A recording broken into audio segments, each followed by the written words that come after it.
यहाँ पर डिफाइन कर देते हैं तुम्हें रिकॉर्डिंग के साथ कि अगर हम लिखते हैं ग्रेटर देन 2, सपोज ये तो छोड़ ही दें हम, अगर हम लिखते हैं 5x इज ग्रेटर देन 10 तो x is greater than 2, x is greater than 2 से हमारा मतलब है कि 2 से बड़ा नंबर और x belongs to real number. अब इसको मुझे नंबर लाइन पे शो करना है। पहले नंबर लाइन पे कैसे शो करते थे, अगर मान लो ये x इक्वल टू 2 होता तो मैं क्या बोलता, ये रहा x इक्वल टू 2, है ना।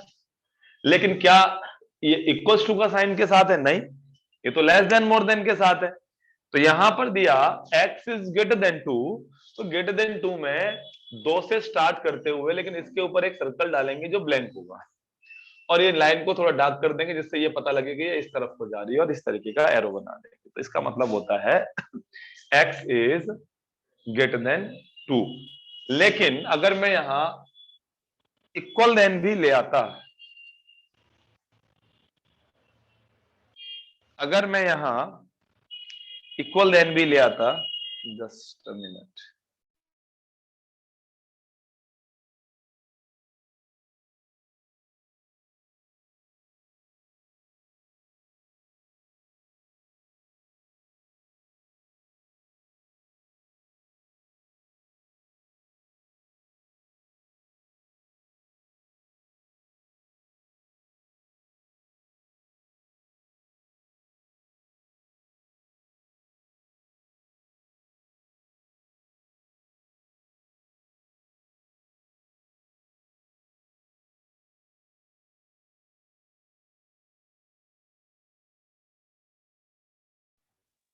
ठीक है।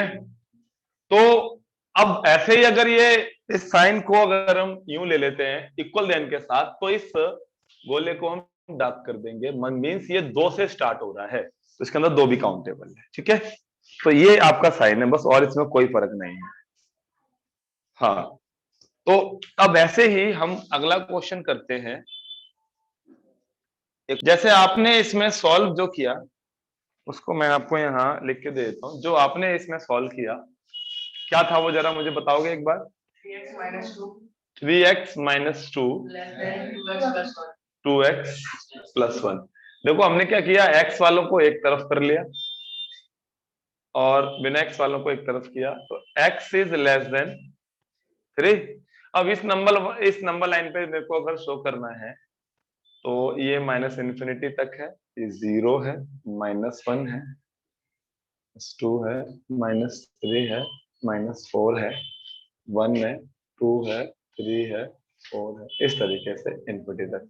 अब x इज लेस देन 3 है तो 3 से स्टार्ट करेंगे और इसके गोले को हम ब्लैंक कर देंगे और ऐसे करके शो कर देंगे इस तरफ पर, थोड़ा डार्क कर देंगे ये वाला। अगर आप इसको एग्जांपल में देख सकते हो, एग्जाम्पल के अंदर बड़ा अच्छे से आपको दिख जाएगा, डार्क लाइन कर रखी है तो वो आपको समझ आ जाएगा कि हमने इसके अंदर क्या किया है। दिखा सबको?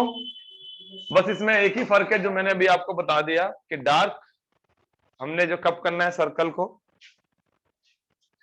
और नॉर्मल कप रखना है सर्कल को मतलब ब्लैंक।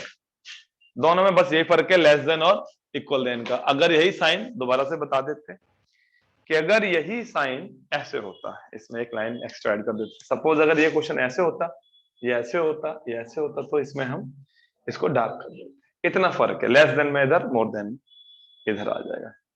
क्लियर है इतनी बात? तो अब जो इसके अगले 4 क्वेश्चन है वो सारे के सारे इसी तरीके से करने। हाँ जी बेटे। तो इसमें कौन है? रवि। रवि के हम स्टार्ट करते हैं। लेट रवि गेट्स मिनिमम या एटलीस्ट x मार्क्स, ठीक है ना, for at least 60, at least 60 as average. हमने क्या लेट कर लिया, इसमें क्वेश्चन दोबारा से बता देता हूं कि रवि को पहले यूटी में 70 मार्क्स आए, दूसरी में 75 आए, तो उसको कितने और मार्क्स मिनिमम चाहिए जिससे उसकी एवरेज एटलीस्ट 60 हो जाए।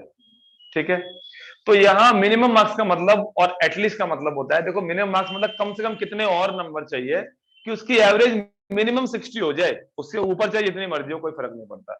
तो ऐसे केस में हमने यहां लेट कर लिया कि Ravi gets minimum X marks for at least 60 as an average. तो ये already according to the question already कितने मार्क्स आ चुके हैं इसके, 70 एक टेस्ट में, 75 एक टेस्ट में, और अब x मैंने थर्ड वाले में मान लिया, और एवरेज मतलब डिवाइड बाय 3। ये एवरेज एटलीस्ट का मतलब होता है ये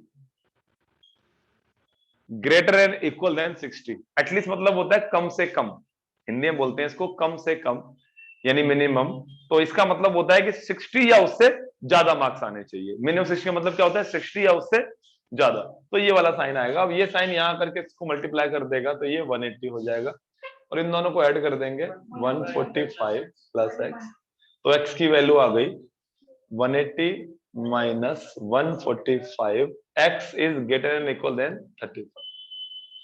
यानी उसको कितने और मार्क्स चाहिए, मिनिमम 35 चाहिए, उसके आगे जितने मर्जी ले आए तो उसका मिनिमम 60% उसको अचीव हो जाएगा। ठीक है ना। तो अब इसको नंबर लाइन पे दिखाना होता तो 35 के थ्रू उसको, और क्योंकि ये क्या है मिनिमम है, तो इस तरीके से ये साइन आएगा। तो उम्मीद कर रहा हूं ये समझ आ गया होगा। इसका जो अगला वाला है बिल्कुल डिक्टो सेम क्वेश्चन है, तो उसमें आपको कोई भी कंफ्यूजन कैसे आया, हाँ डिवाइडेड बाय 3 जो था।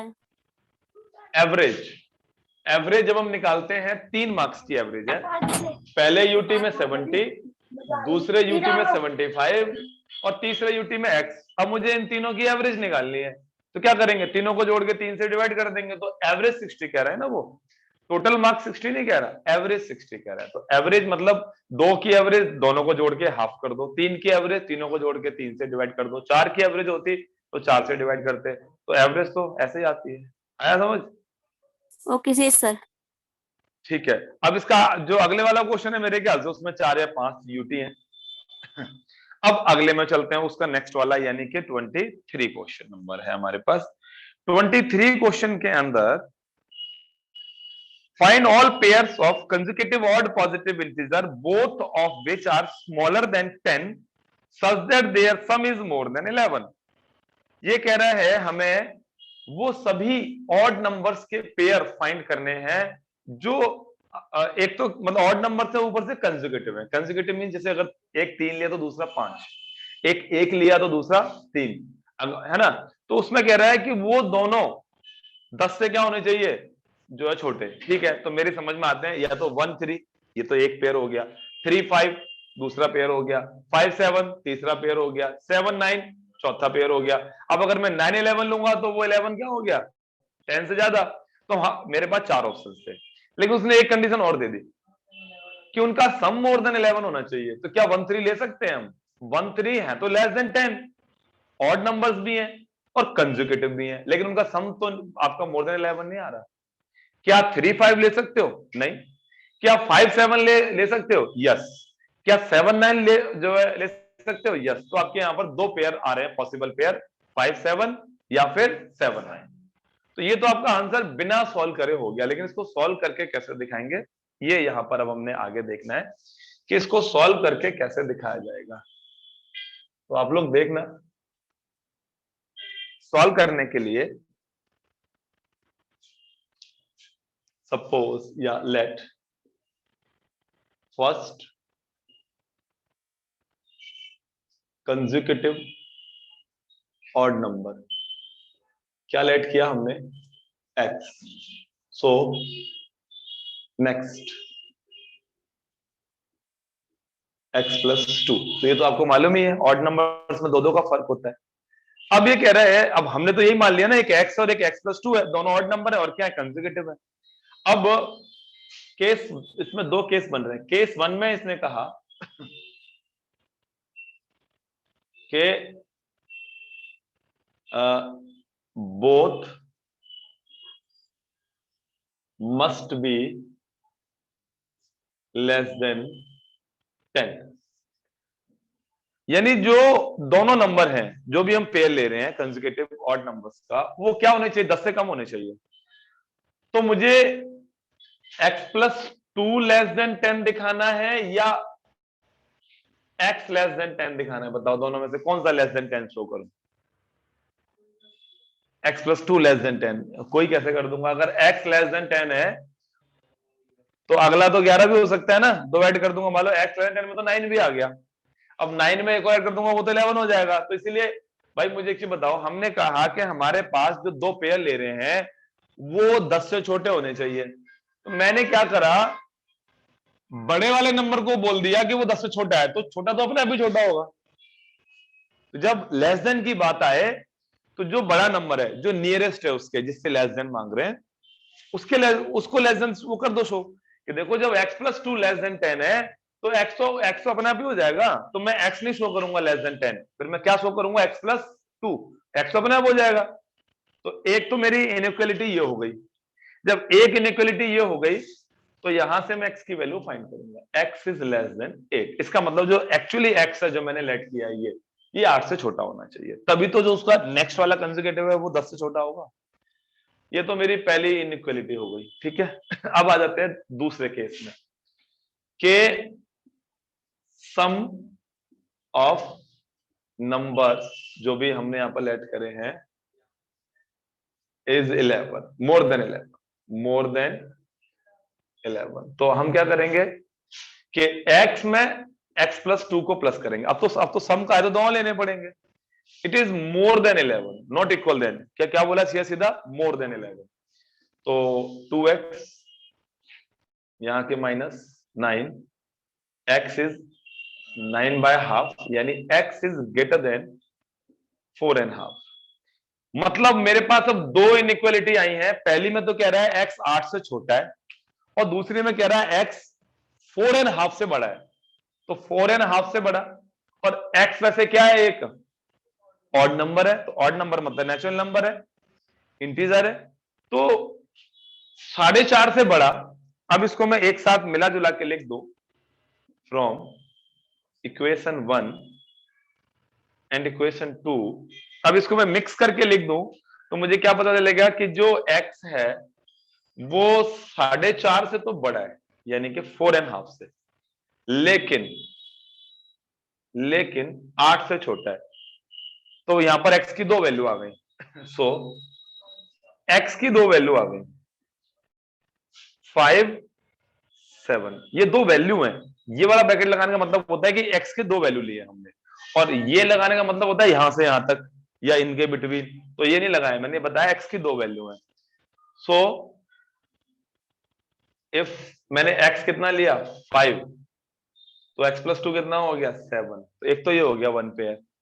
और इफ x कितना लिया मैंने 7, तो x प्लस 2 कितना हो गया 9, तो दूसरा पेयर मेरा ये हो गया। तो पहला पेयर जो था हमारे ऑड नंबर्स का, कंसेक्यूटिव नंबर का, वो 5 और 7 था, और दूसरा 7 और 9 था। ये मैंने आपको पहले बता दिया था कि किस तरीके से होगा, लेकिन इसको इस तरीके से करके दिखाना है। दो कंडीशन बनानी है, इधर भी दोनों कंडीशन हमें बताएंगे कि ये किस किस के बीच में आ रहा है। ठीक है भाई, ये समझ आ गया ना 5, 7 क्यों? क्योंकि ऑड नंबर्स था, ऑड नंबर्स के बारे में बात हुई है कंसेक्यूटिव। ठीक है भाई, चलिए नोट कीजिए इसको।